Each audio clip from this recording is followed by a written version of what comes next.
You're listening to the B&H Photography Podcast. For over 40 years, B&H has been the professional source for photography, video, audio, and more. For your favorite gear, news, and reviews, visit us at bnh.com or download the B&H app to your iPhone or Android device. Now here's your host, Alan Weitz.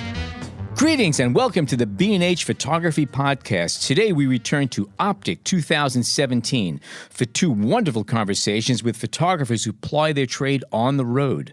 But before we get started, we'd like to thank some listeners for leaving some kind comments on our iTunes page and encourage others to do the same. A big thanks to Paul F. McD, One Hand Drumming, Cricket 8684, Miss Owl, OG Roy, and Mac T94, who took the time to leave comments, and for that we are eternally grateful. Jonathan Irish is an adventure and travel photographer who, along with his partner Stephanie Payne, spent 2016 crisscrossing the country in an Airstream trailer on an epic quest to photograph all 59 U.S. national parks. With Jonathan, we discussed the planning involved in traveling to so many widely dispersed locations, securing sponsorships, and the photographic aspects of the journey, which he has dubbed the greatest American road trip. We follow Jonathan with a chat with Jillian, Mann, and Kyla Trethewey, who are our wild abandon. And they too cruise the country in a trailer, but their journey started 4 years ago with a need just to get away. In their case, a respite from their native Vancouver. And like most great road trips, they suffered early setbacks, including a rollover accident and visa complications. But not willing to consider defeat, they persisted and have not only documented their experiences, but managed to develop successful photo careers along the way. Jason Tables joins in on this conversation as we speak with Jill and Kyla about how their Instagram grew into a popular feed and became a method to raise funds, eventually including branded content, and how they then made the transition to commission assignments and agency representation while maintaining their photographic vision of life on the road. Let's start with Jonathan. Jonathan Irish, and he's in the midst of a project which is really, really interesting, and the name of it sums it all up, The Greatest American Road Trip. That's right. And what are you doing on this Great American Road Trip, which sounds pretty darn good? Greatest American. The greatest. The greatest. The greatest. There is no... I think it should be the greatest darn American. We'll talk later. Anyway, I like that. We'll take that website out, actually. The greatest road trip, in short, is an epic road trip last year to visit all 59 national parks in 1 year, in 52 weeks, to celebrate the centennial of the Park Service.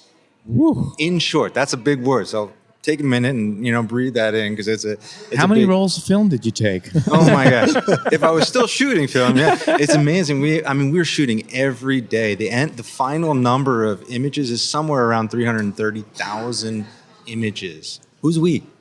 It was myself and my girlfriend as well. She was the writer. I was the photographer and the logistics person on it. So we did it together, and we did it in an Airstream trailer. So we were cruising the great American roads in an Airstream trailer. And I saw a picture of its beauty. It's beautiful, yeah. And I can't stress how important enough it was to have that kind of consistency in a year of constant change, to have a place where you could go back and edit, and you could sleep, your clothes were there. Familiarity. Familiarity was so key in that crazy year of change. Who did most of the driving? Me. Okay. Yeah. Just to be honest. Yeah. So, step us back a little bit before the project became... How did this come to how did it come being? about? I mean, were you doing this already? Was this a brainchild that you had, and you said, who could I sell this to? Or were you approached? Exactly.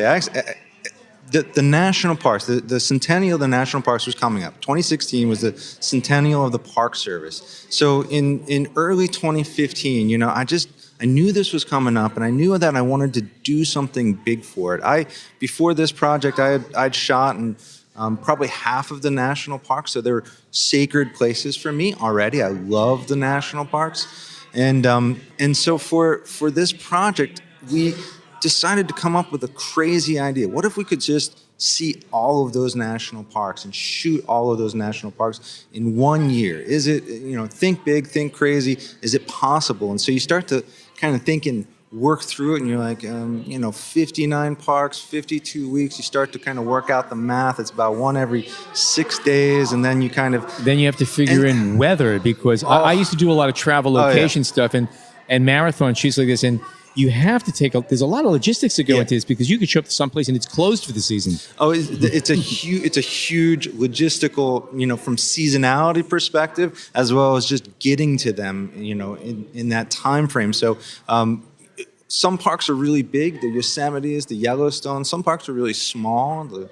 Congaree and the Carlsbad Cavern. So you can steal days from some parks and add them to the next. And then, so once we figured out that the days work, we had to figure out the routing and seasonality. That's where seasonality really came into it. So the biggest issue with seasonality was Alaska, right? 8 parks, they're hard to get to. You have to fly to every one of them. Well, that's kind of something I wanted to get at. I mean, did it become more about the project than about the photos? I mean, how could you keep the photography aspect alive when you're so busy getting to places and checking off boxes and dealing with the elements? That's a really good point. There is so much to this story that I don't know if I could ever fully explain in that way. I'll try, and that is that it was very important to highlight these parks in the best light possible. And the hardest thing on the project was not traveling these places. It wasn't, all this. The hardest part was keeping a creative level up to a very high level, nonstop. Usually when you go on a shoot, you go for a week, you go for 10 days, you shoot your heart out, you come home, you decompress, you edit.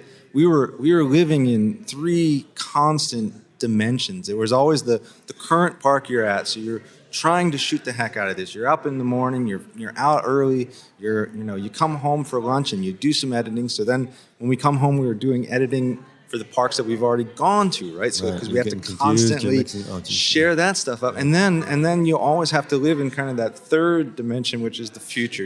We have to start planning the next park, the park after that, because if you don't get reservations in a lot of these places, you're screwed. So it was a constant juggling of current, past. Did you have any future. Downtime along the way? I mean, One you day. mentioned really One day. We had 1 day downtime, and that was Stephanie, my partner's birthday. We took her birthday off in October and just did nothing. But that was the only time where we did nothing for the entire day, and it was the hardest project I've ever done. It was incredible. By getting through that one woe day? is me, though, right? yeah. What do you mean there's nothing to do?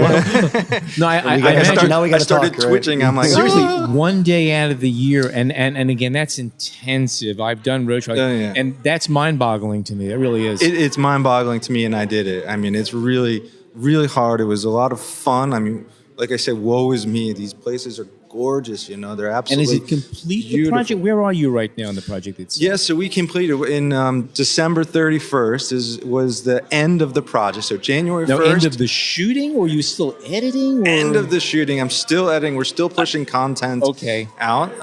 And so we're still in that process, but the goal was to visit the entire thing in 2016, and we did that. 1 year. And we came in screeching to the final finish line, like passing out. I mean, literally, like we thought that the New Year's would be like this time of celebration. Like, we did it. I just wanted to sleep for Where like were you? a Which park? week. What was the last This one? was in.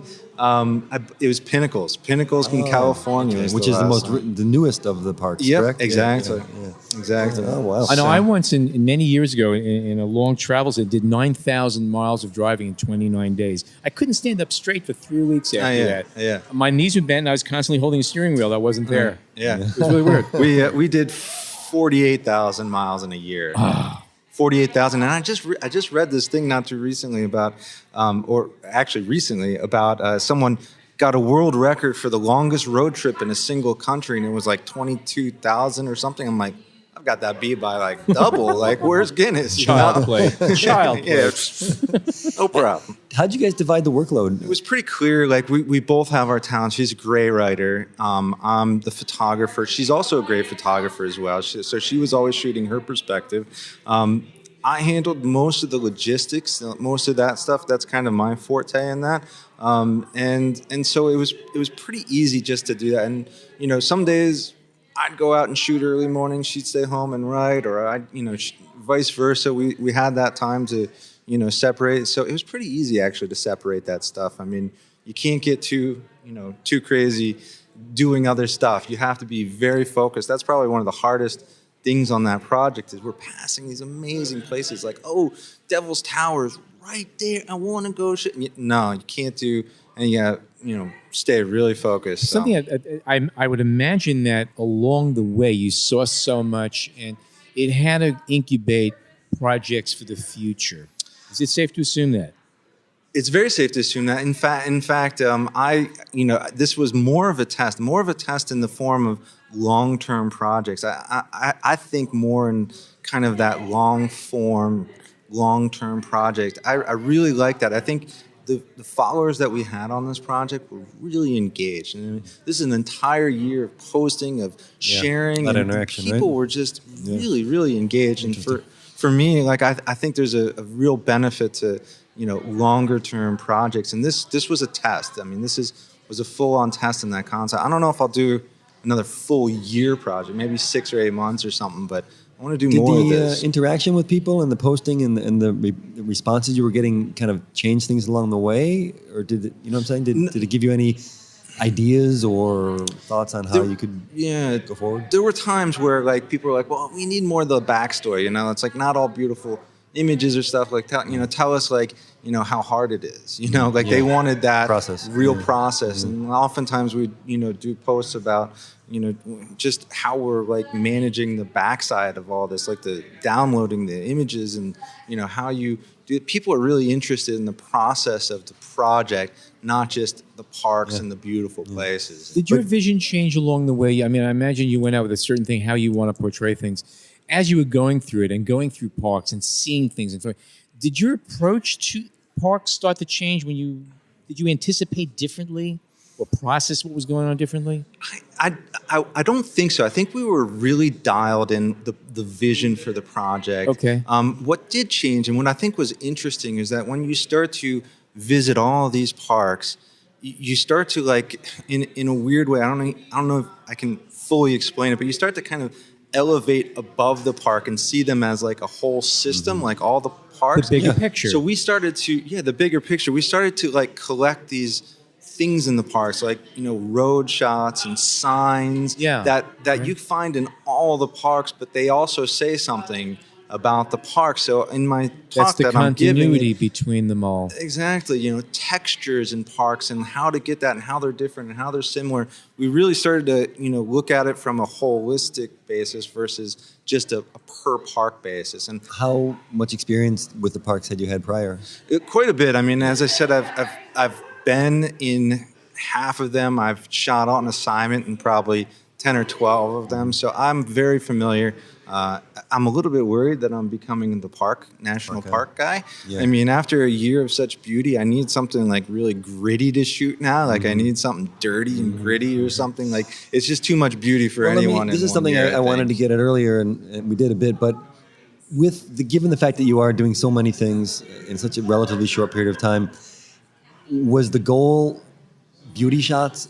You had to get at least a couple beauty shots in, and then the rest maybe you'd get the signs and the texture and other things here on the side, or after a while you're like, I can't do any more mountains with clouds? No, it was all the above. We always wanted to tick off the box. I mean, the first 2 days were where are the iconic sites, where are people going, what's popular, and so those were easy scores. We just hit those, and then it's like the next 3, 4, 5, 6 days, it's like, okay, what can we do to get off the grid, go backpacking, go hiking? What's the longest, hardest hike we can do? I mean, if we're in the Grand Canyon, hike to the bottom and stay in the bottom. I mean, that's where, that's a different side of the park. There's millions of visitors at the top. They don't get down below the rim.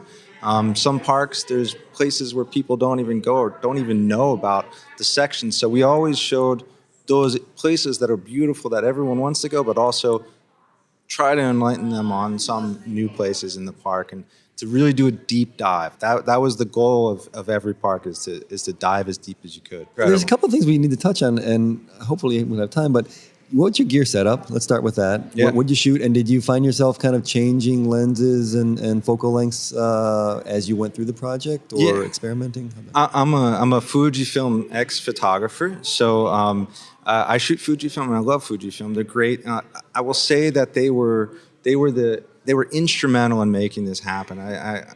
The products are incredible, but the ability for for this company to see projects like this. I mean, they basically said, send me an invoice. And I was like, oh, okay, we're on. So we're doing it. It was amazing. And so I shoot the Fujifilm X-T1 and X-T2, and I love those cameras. And then also the lenses. I change lenses. I mean, my standard is to have two bodies and have a wide angle zoom, a 24 to 70 equivalent basically, and then like a 100 to 400. So I was always ready for whatever was going on, and that's basically how I worked. I have some prime lenses. I have a 14 millimeter that I love. I've got a 35 millimeter that's great. So I depending on the situation, I would switch. But most of the time it was a wide zoom and a long zoom. And you're satisfied with the Fuji lenses now? I mean, it's their roadmap they're filling it in now. But they're filling in beautifully. In fact, that 100 to 400 came out just as I had left, and I was so happy to get it because it's got some real reach on it. I mean, it's a really nice lens, and I was a Canon shooter before this, and I think their lenses are as sharp and as beautiful, if not more, as the famous Canon glass. So the Fuji was behind you, and who else? Yep. So we have Fujifilm as a major sponsor. National Geographic was another sponsor. I've been part of them for the family of National Geographic for 9 or 10 years. We had Airstream. Airstream provided a trailer for us to use. A beautiful one. But then we had a lot of state tourism boards that supported the project. Montana is one, South Dakota. So they were interested in getting some images from It was their all parks. for images. I mean, it was a trade for images, basically. Exactly. And some Instagram posts and stuff like that. So, and then a few product companies like LaCie and Think Tank and places like that. So we had a lot of support, and it was really important for us to take a little bit less on the front end because this was our project. So we pitched this project as everyone had kind of what their part in it was, but also this is our project, and so we own the project, we own the images, and now we're going to make a book from it and do all that. So it was important for us to own the project, even though we had a lot of great sponsors. This is a project that can last your lifetime too, right? I mean, you can do things with it forever, right? Yeah. I mean, why not? I mean, so especially something that's contained like that, it's the beginning and the end. Yeah. It's great. Yeah, it's great. And how much time before you even hit the road did you spend doing this organization and getting things together? It was almost a year. Another year. I mean, it was almost a year. It was basically early 2015. We're like, hey, this is a crazy idea. Then you start to think of it. By April or so, you start to think, yeah, I could actually do it. And then, I think we locked it in as a go. Probably, I don't know, August. As like, okay, this is going to happen, and then from there it was just like planning, and we lived in DC, we own a house, you have to like rent that. I mean, like I've moved like 4 times in the past year just because you move in, you move out, you change. I mean, it's been a year of crazy change, but not a bad year at all. Doesn't sound like it to me. Jonathan, thank you so much for joining us today. Thank you, guys. Yeah, good to be here. Appreciate it. All right, we'll be back with more.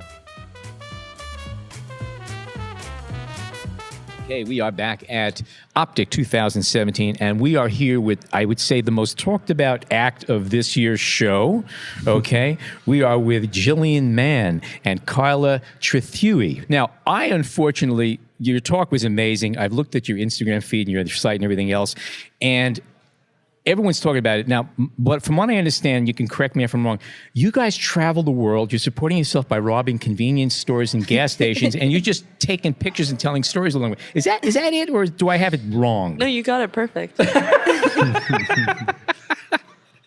Seriously, what are you guys doing, and how did you get there? I mean, you guys just travel the world in adventures, and you got a zillion people following you, and people lining up and throwing suitcases of cash at you saying, we want more, right? Okay, something along those lines. Pretty much. But how about putting it into your own words, though? I think, at its core, what we did is we started this road trip, and somehow it hasn't ended. And we live in a trailer, and we've been traveling full time, and we make our way on the road by, taking photography jobs. So I think that's the simplest way of putting it. Who planted these seeds, and how did it get there? How did this come to be? I mean, a lot of people have taken road trips, but this is a hell of a road trip you're taking. It's a long one. I think it almost happened by accident, and maybe not by accident, but definitely unintentionally, because we we started by taking photos for ourselves just to have together. And we were both posting them on our own Instagram feeds and doubling up, and our family and friends were like, okay, guys, just cool it. Choose who's picking the photo and put it up so I don't have to see it twice. And then we decided to start funneling them to one place. So Which is Our Wild Abandon, yeah, right? so we mentioned started Our Wild Abandon, the Instagram account and blog then, and all of a sudden... And this is how long ago? This was 4 years ago this August. Oh, okay. Yeah. So it picked up steam pretty quickly, and people all of a sudden were following us, and we were sharing more photos every day and documenting this trip, and it really just spiraled into, working with brands and working outside of the app and actually working as photographers. So When you say you were on, going on a road trip and documenting the road trip, what was documenting a road trip? Pictures of yourselves? I mean, did you have any kind of photographic ideas ahead of time? I went to school to be a photographer. That was kind of my career path. That's what I wanted to do. But I was really unsuccessful at it. I was working, doing kind of modeling test shoots and fashion type stuff, not making a lot of money. I also had a day job working at a restaurant. I wasn't supporting myself off of it. So I didn't just stumble into photography. It's always been my biggest passion. But I think the work that I create now is a lot different than what I ever imagined myself doing. Does it feel better? Does it feel more like what you should be doing? Yeah. I think the work that I create now is kind of just what I was always doing for myself on a personal level, but I've been able to kind of transform it into commercial work without having to change my aesthetic too much, which is a really nice feeling. And the road trip itself, that was never meant to be a photo journey. We never said, hey, let's go out and take a bunch of photos. It was quite the opposite of that, actually, because I quit my job to take the trip, and I really never wanted to take another photo again. It was kind of just to get away, right? Yeah, to kind of go on a trip. Yeah, so it was really the opposite of a career building move, and it just kind of became one. How did you guys hook up together? Do you know each other for a long time, or? We met 8 or 9 years ago now. Our boyfriends at the time were best friends. They played in a band together, and so we met through them, and we didn't initially become friends. We were in those relationships for 4 years, but during that time we were just kind of polite with one another. We were just acquaintances. I wish everyone listening to this could see the little eyeballs running back and forth. The facial expressions here are great. I'm sorry, go ahead. Yeah. Well, yeah, we had been, spending all this time together, but never actually connected. And literally the first night we hung out on our own is when we hatched this plant. It was kind of time for a change, right? Yeah, It was, absolutely. And where are you based at this point in time? Vancouver. Okay. Mm-hmm. So you hit the road? Yeah, we hit the road, and at that time the plan was to do about 2 months. That's how much money we had imagined that we had, and that's kind of... Is it safe to assume it didn't last 2 months? Surprise! It did not. Well, It didn't. It lasted... We ran out, but then we got more, and it lasted longer. We lasted 6 months on the road. So just from selling postcard prints and kind of being very frugal. Extremely frugal.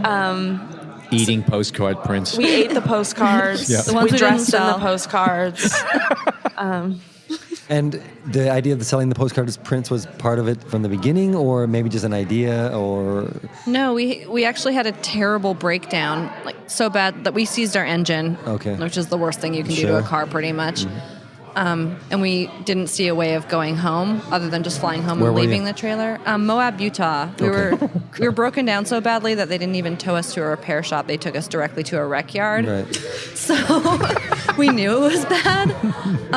And then at that point, we kind of hatched this plan. The photos had been picking up all this traction, and we were getting this following, and we'd been creating this whole body of work. Instagram mostly, or the blog, or a combination? It was being published mostly on Instagram because at that point we weren't really doing this that intentionally. It was just this journey that we were taking and this work we were creating together. And so we decided to sell our prints on our website through a web store, but we were promoting that through Instagram and within our community online. And we actually ended up making enough to fix the engine and enough to keep going, which is how we were able to get on the road again and spend all that time. And then we would have kept going, but we were Canadian, so we could only be in the U.S. for 182 days of the year. So you had to go back and touch base. Yeah. Yeah, that's right. So we got kicked on out of there. Well, let me ask a couple of things. First of all, did your Instagram following grow a lot during the road trip, or did you already have kind of substantial followings? And who was buying the postcards? And who was making the postcards? Did you have a printer with you or something? No, seriously, I mean, you're saying making postcards. Where'd they come from? We ordered them. We ordered them from a company called Moo. Oh, yeah, sure. Yeah. And we had to pre-sell them because we didn't have enough money to print and sell and mail. Yeah. And then we just got them shipped to ourselves in the junkyard and mailed them out from there. So these guys were nice enough to let us live in the junkyard for a week or so. And why not road trip through Canada? I think we both at a really young age became really enamored with the American landscape. The idea of so that American road trip, also the weather. Yeah. And there are all these cities down here that you can really get to. And in Canada, it's so beautiful, but everything's really far apart. Okay, so maybe we can jump ahead a little bit. Between where we are now and that first road trip, a lot of small and big things happened. You know, we had immigration issues. We had periods where we weren't getting enough work, and we were juggling these day jobs with the travel jobs, and there's a lot of weird stuff happening at that point, trying to, balance this life of travel photography and then also working minimum wage jobs because we couldn't take jobs that required us to really be around all the time. You knew, though, that this was something you wanted to continue doing. Yeah, and that's why we did it that way. We didn't want to give up yet, but it didn't just happen all of a sudden after that first trip. It didn't just happen for us. So it took a lot of effort. And then when we did finally settle, we got enough assignments, we got our immigration sorted, we had our trailer back, we were ready to go. The first week we were on the road, we were in a rollover accident, so we lost our truck, our trailer, everything we owned. We'd given up the apartment we were renting, so there was a lot in there. That was a really hard time for us, but it also kind of became this time where we were like, okay, is this what we want to be doing? Should we keep going? We didn't fully realize this full-time job, full-time travel lifestyle that we had wanted for so long. So we kind of saw it as a sign maybe we should give up at first. And then we decided absolutely no way that was going to happen. So that's when we went home and bought this new trailer that we live in now. And well, it's not new, it's like 50 years old. But so this is our new home, and we've been on the road now for over a year. And were you guys getting support, or at least enough support from in the photography, other than Instagram likes and comments? But were you getting job offers, or? So we were getting pretty consistent job offers. It's actually really nice to talk about this stuff because we didn't really share any of this as it was going on. We kind of maintained this presence on social media as if we were traveling all the time, but that was carefully constructed by really spreading these photos out, because a lot of the time, we would go for a month or so without having any travel work, and we would be stuck in Vancouver working. I worked at a restaurant, and Kyla was a personal assistant, and so we supplemented our income doing that. Over that year, it was consistent, but it wasn't quite, because there's two of us, right? So you need a lot of money to keep twice as many mouths to feed. Yeah. Very expensive taste. And what kind of jobs were you getting? Was it they were mostly tourism boards? travel-based jobs. Tourism boards, travel Magazines, agencies. Okay. Sending you places, or all part of like a road trip type of thing? They would send us to places. They would always want us to capture it in a way that felt like a road trip, even if it wasn't one, though, They wanted us to kind of capture images of that destination in the way that we see things. So, this like freedom,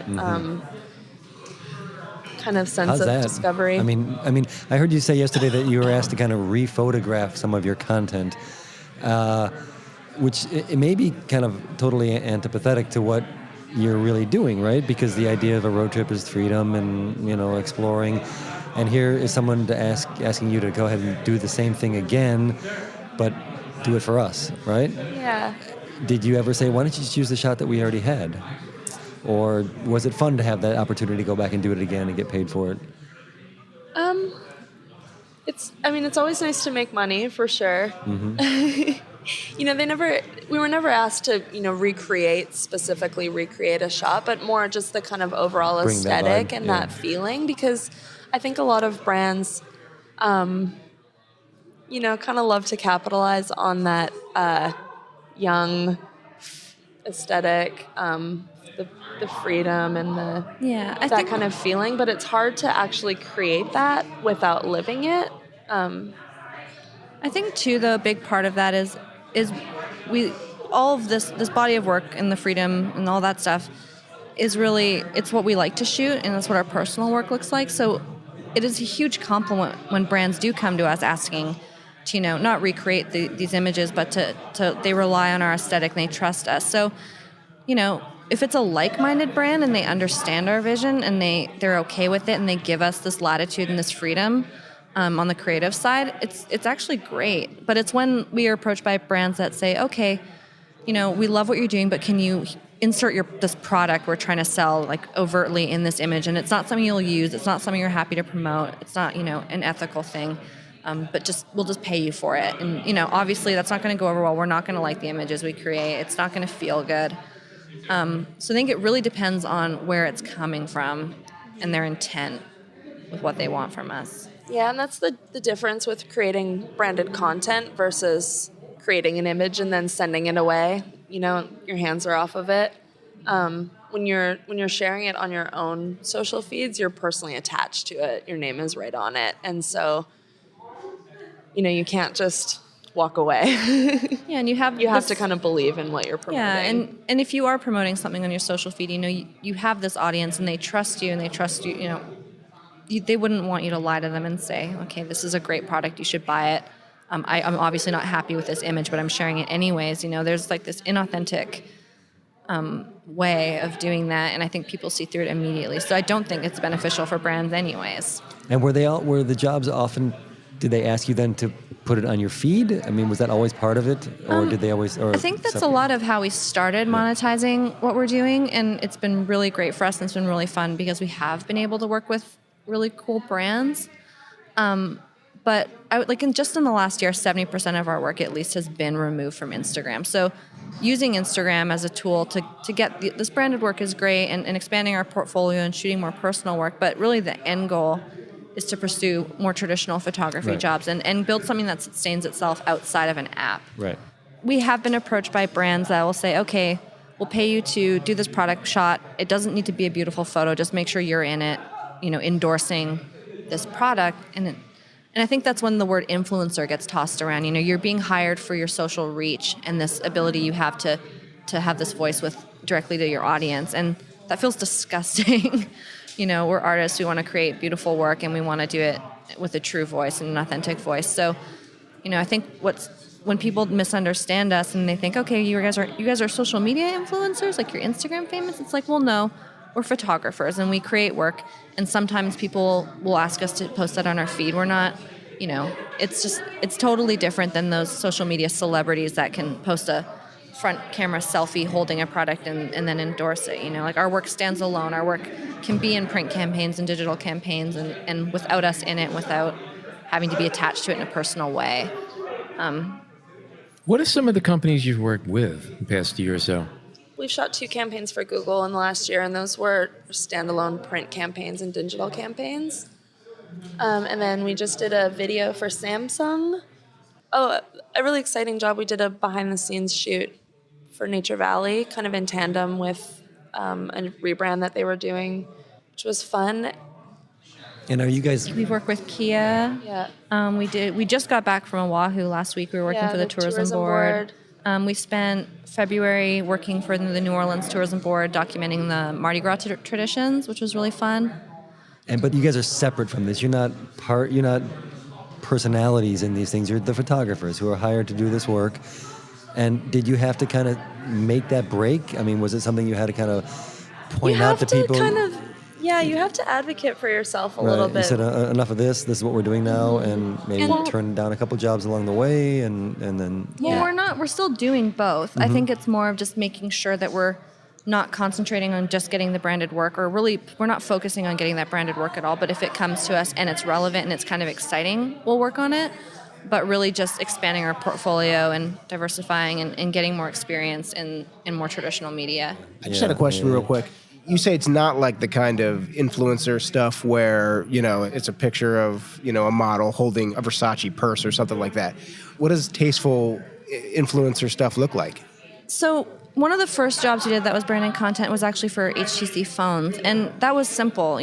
They were launching a new phone with a great camera. So they actually wanted us to shoot some mobile work for them and talk about the work we were creating and how we created it using this new phone. So that fit, if you look at the grid, you wouldn't be able to find out what photo that was, But if you, read the caption, you say, oh, this was accomplished by using a mobile phone. This has a great camera. These girls are using it. I'm seeing real life examples, and they're talking about, their use. So stuff like that makes perfect sense. And projects like that are great. And we feel good about it because it's kind of fun to work with a new tool and create work for this brand and tell people about it.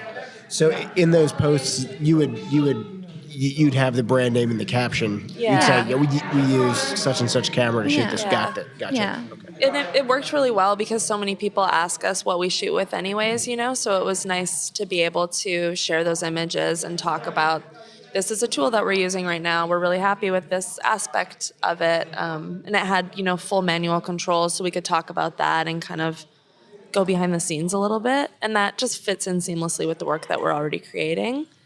We've never done really anything that's just product placement based. And the image, though, that you used for that, did you have the final decision on the image? Yeah, we had full freedom. We did, I think, 16 of them in total over a few months. That was a big one. And then, some brands come with you with really loose parameters. They say, we just really love your aesthetic. Yeah. If you could create something that has kind of on theme, but totally run with it. Yeah. That's the best part about, working with branded content. As much as it kind of feels weird doing all this stuff being associated with your Instagram following, you do get to create this branded work that's really fun and that you have this trust from your client. So, the work we did for Kia, we didn't even show a vehicle in it at all. It was just capturing kind of the spirit of the open road and that kind of thing. So it's subtle, but most of the value, I think, in branded content kind of comes from our point of view and the trust that we've built with the followers, so we can talk about these things in the caption and kind of. Have you gotten any negative feedback from some of your followers regarding this stuff? Absolutely. Yeah, it is this weird thing, though, because then you get called, then you're selling out, right? And I hate that concept. Yeah, it's frustrating. It's not fair. I'm sorry. It's really frustrating because I think, our response is usually like, if you want to see like these photos of us, living on the road, like we have to fund that somehow, and we can't work at Burger King. So, exactly. Yeah. That's the whole. I think it's not fair. I think the response we almost always give is someone says something negative about it. We say, "Hey, it's been our dream to be photographers for a really long time, and we're really grateful we get to create the work that we do." And I think people somehow almost forget they're looking at a photographer on Instagram, and that is the goal, and that's what they're like, oh, I like this image, I wonder why, because a photographer took it with intention. I am realizing my dream by actually making this ad. This is a dream realized, and you've watched that happen over this road trip, and part of this creating branded content is actually part of it. We're really lucky too. We're represented by an agency that kind of focuses on social media photographers, but very specifically photographers. Mm-hmm. They don't represent any, just influencers or personalities. It's everyone on the agency is an artist and creates beautiful work. And our agent is really wonderful at, fighting for us on our behalf and just stressing the importance of, at the end of the day, we're here to create art and not, hawk product. Yeah. Can you mention the name? Yeah, it's Tinker Street. It's a wonderful Tinker Street. Okay. Tinker Street. Heard of them. Yeah, that's great. Are you guys always approached together as a team? And have you guys decided that it's always going to be a team, or do they say, listen, we only need one photographer for this shoot, so just send one of you or the other, or do you guys work together always? Whenever they suggest that it's just one of us, both of us just end up going anyways. One of us always gets to assist, and right. Yeah, we just did a job like that where they only needed one person, and so we just worked together anyways, and because we're just so comfortable. They gave us a budget to hire an assistant anyways, so I'm like, great, we have a built-in one. Right. This is wonderful. Right. That's great. Yeah, that's interesting. And can we talk gear a little bit? What did you guys start shooting with, and when things got good, what did you upgrade to? shot with Canon 5D my entire life as a photographer. So I started with the Mark One. On our first trip, we had just the one camera. Canon Mark One with a 50 millimeter, the $100 plastic. Nifty 50. Yep. 51.8. Yep. And bless that lens, I still love it. I really do. And then, as we upgraded, I've just kind of made my way through the 5D series. I really love that camera. I'm stuck on it. To the 4 yet? We're about to get the 4. I just rented it for the last job that we did, and I loved it so much. You said you started as a photographer. Is it the same for you, or not really? No, not really at all. I studied art history and aviation, and I always loved taking photos, and I think I knew how to compose a photo, but I did not understand the technical parts of actually creating an image. So I had a point and shoot, and I did some instant film stuff. And then when we started traveling, Jill, I would try to take an image, and Jill would say, "Oh, if you just do this, there you got it." And so that sort of spiraled. So, I'm not self-taught. I'm Jill-taught. Well said. So it was great because I feel like I had a point of view, and I knew what I wanted to work with and what I wanted to create. And so, very quickly, with Jill's help, we were able to kind of focus my intent. And I learned a lot in a short time. And, I went from not really taking photos in a serious way to taking photos every single day for 4 years. But life is on the road. I mean, do you really have no home base at this point? Yeah, we don't. I get my mail sent to my parents' house. Okay. All right. When's the last time you were back in Vancouver? It's been over a year. Really? Yeah, so we're going home this summer to visit, see everyone. And it's job to job. That's the way it's working. You're not working your way east or working your way west at any one point. It's where the next phone call comes from. We kind of move according to whatever job's coming up, and also the weather. We don't like to be too warm or too cold. What about the 180-day limitation with visas? Is that still an issue? We're full time here on artist visas. Oh. Well, an artist visa, that's interesting. And how long is that good for? I'm actually an alien of extraordinary ability. That is a great title. That's from your government. Yeah. I love that. That's wonderful. So it's an initial 3 years and then renewable forever. So cool. Justin Bieber has one as well. Same then one. It's not such a cool idea. Then I tell you that we have to revisit that law. Anyway, thank you guys so much for coming in. So again, if people want to catch up on your work, they should go to, what's the sites to go to? ourwildabandon.com. And our Instagram is ourwildabandon. Thank you so much for joining us. Great talking. You. Thanks, guys. Okay, we're going to take a quick break, and when we return, we're going to continue with our ongoing series, Dispatch, with Adriane Ohanesian. We hope you're enjoying this edition of the B&H Photography Podcast. Send us a tweet at BHPhotoVideo, #BHPhotoPodcast. Adriane Ohanesian is an accomplished freelance photojournalist based in Kenya and covering stories in South Sudan, Somalia, and East Africa. And in this segment, she discusses her attempt to return to war-torn South Sudan, new approaches to fund long-term stories, assignments in Nairobi and Congo, and an update on the plight of 4-year-old Mohamed, who is stuck in Kenya trying to reunite with his mother in the United States. I think last time I mentioned I was working on getting back into South Sudan, and this is a place that I've reported on and reported in since 2010. It's kind of where everything started for me. And so I've continued to work there and was looking forward to going back. So we had gone through a big process with the Wall Street Journal, with a colleague of mine, the East Africa correspondent, to get in and do a big story. And we had weeks of planning and phone calls, Skype meetings with some NGOs that work in the country, trying to set everything up, trying to work on flights to get to some of the more hard-to-reach locations. And we put our passports in to get our visas. Actually, to be honest, we didn't even get to the point of applying for the visa. You have to apply for a media accreditation before the visa.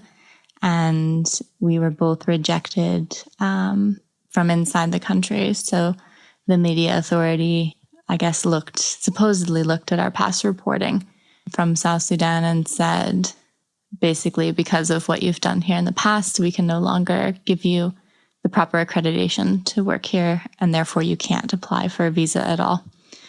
So that was really upsetting, and that's also frustrating as a freelancer because you block off chunks of time. So there were a couple of weeks where I was working on putting the project together, but then there were a couple of weeks I'd reserved for actually traveling into the country.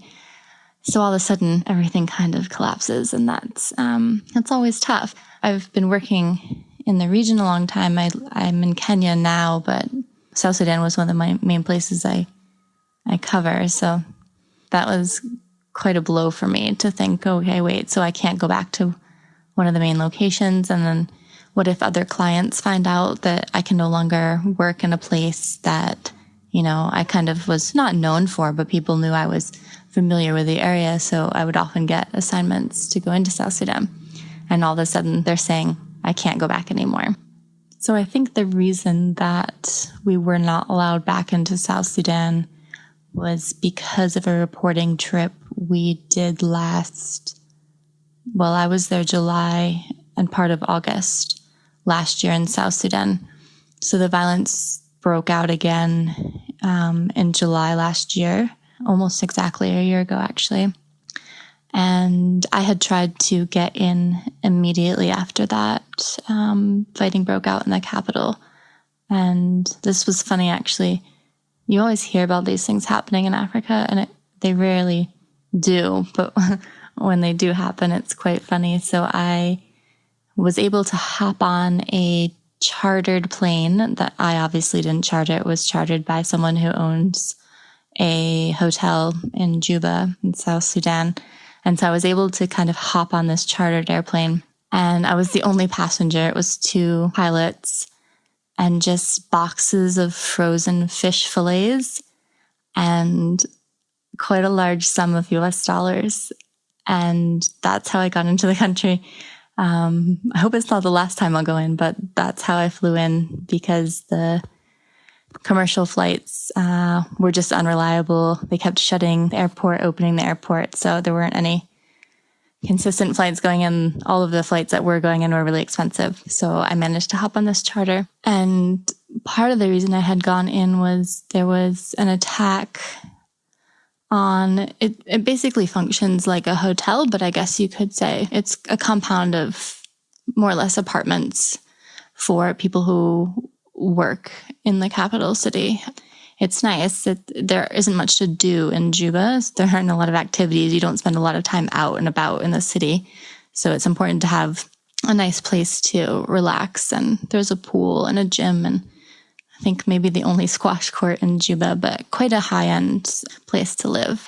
And this place had been attacked. It had been overrun by soldiers. Actually, I was the only one to access this compound purely because I knew the manager, and I think they trusted me with the material. And actually now soldiers have been court-martialed and are being tried in South Sudan. So this was another reason I wanted to go back into the capital, is because I had documented the aftermath of this attack on this hotel compound, for lack of a better word. And so I wanted to actually attend these trials to see what would happen to some of the soldiers that they thought might be guilty. But at this point, it appears that I can't go back into South Sudan. So that was quite frustrating for me. But we'll see what happens. So far, I'm not just the only one. There have been about 20 international journalists, all of whom have worked in the country before. And I think that my terrain camp reporting, which was attacked by government soldiers, might be part of that reason. The second reason was the Wall Street Journal story that I did, which again was, we know it was government soldiers who really ransacked, looted a World Food Program compound. So that was a massive warehouse complex that stored a lot of food, and that was attacked by government soldiers. So the story that we did really focused on impunity and how basically the government has very little control over its forces, if any. And when something does occur, whether it's looting or destruction of property or murder or gang rape, there seems to be very little repercussion for that. And so those stories probably weren't very popular in the government's mind. So those are probably some of the reasons that I could no longer get my media accreditation and therefore my visa. Sometimes it's just hard to remember that these are all little pieces of being a photographer.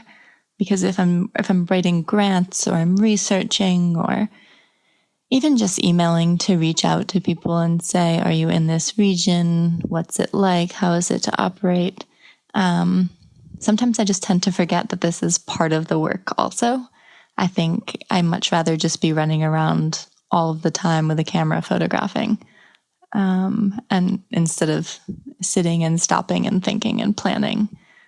So it's hard to remind myself of this, that I guess just to be patient with these things. I think I've become less patient. I don't know why, but maybe it's because you have all of these ideas. So I can make a full list, page list of things I want to photograph, projects I want to do, ideas that I have. And it's like, okay, where is number one? How do we do this one? How do we do this one? How can I get funding for this job? And you just want to go shoot these things, but there's so many things in the way, or it feels like there are so many things in the way. And again, part of that is because they are hostile environments and you need to really, things need to be planned out, things need to be secure, the funding needs to come through, all of that. But I just need to remind myself that, okay, all of this kind of side work leads to the photography part. This past month, I spent a bit more time in Nairobi than I had originally intended. But what I did end up doing this last month is a series of small assignments for the New York Times. And this was really nice, actually. It was nice to wake up at home, go out, photograph, come home at night, edit, eat dinner, sit down at a table and have a meal. That was rare for me, so I really enjoyed that.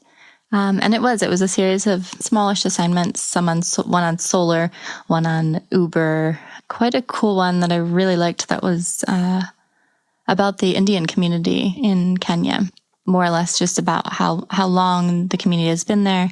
Many Indian families came over when Kenya was still British, and they worked on the railroads, but now really are prominent part of Nairobi, the Kenyan coast, very large business owners. And actually the area I live in Nairobi is, I would say, predominantly Kenyan Indian. So this story was about, should these people be recognized as another Kenyan tribe? And people were really, I just had a lot of different opinions on this. But what was great about it is I got to spend a lot of time with the community there. So I just literally walked into some of the temples and got to eat some beautiful food, walked around some of the shopping centers. It's just a community. I just never would have done that before, I guess. I'd never visited some of the largest temples in Nairobi. I just wanted to go back very briefly to the Mohamed story, because we found out recently that his final steps in getting refugee status in Kenya have come through. And so Mohamed will actually be joining his mother in the US, which is really exciting. And another great little piece of that is because of our story that we did on him, there was an organization that kind of stepped forward and said, if he does get refugee status and then can relocate to the States, we'll help fund his trip. So that's really exciting. So I'm looking forward to seeing, I think we're going to try to do, if it's not me, there'll be another writer, maybe the writer who did the US section of the piece, who will work on this. So I'm kind of looking forward to seeing if he's reunited with his mother in the near future. The next trip will be to Congo. I think maybe the second week in July is the plan now, for about 2 weeks. This is a project I'd been working on with Klaas van Dijken, who was the journalist that I went with into Darfur a couple of years ago. We've done a few projects in Sudan, and this is something new. So this will be a collaboration between Dutch media company that he runs. I'll just be doing some of the photography. It'll be a combination of text, photo, video, and yeah, it's going to focus a bit on poaching, some of the illegal mining that's happening. The plan is to do 3 trips over the next 6 months, I believe. Please don't get scared and pull funding last minute. I'm a little, paranoid now that more things are going to fall through because they have been recently. But it seems like this trip to Congo is a go. So we'll see what happens. 10 days on the ground in Congo. Never been before. My French is horrific. What could go wrong? So that's a wrap on another fine show. Thanks to our guests, Jonathan Irish, Jillian Mann, Kyla Trethewey, and Adriane Ohanesian. And thanks, as always, to John Harris, Jason Tables, and on behalf of all of us at B&H, thank you so much for tuning in today.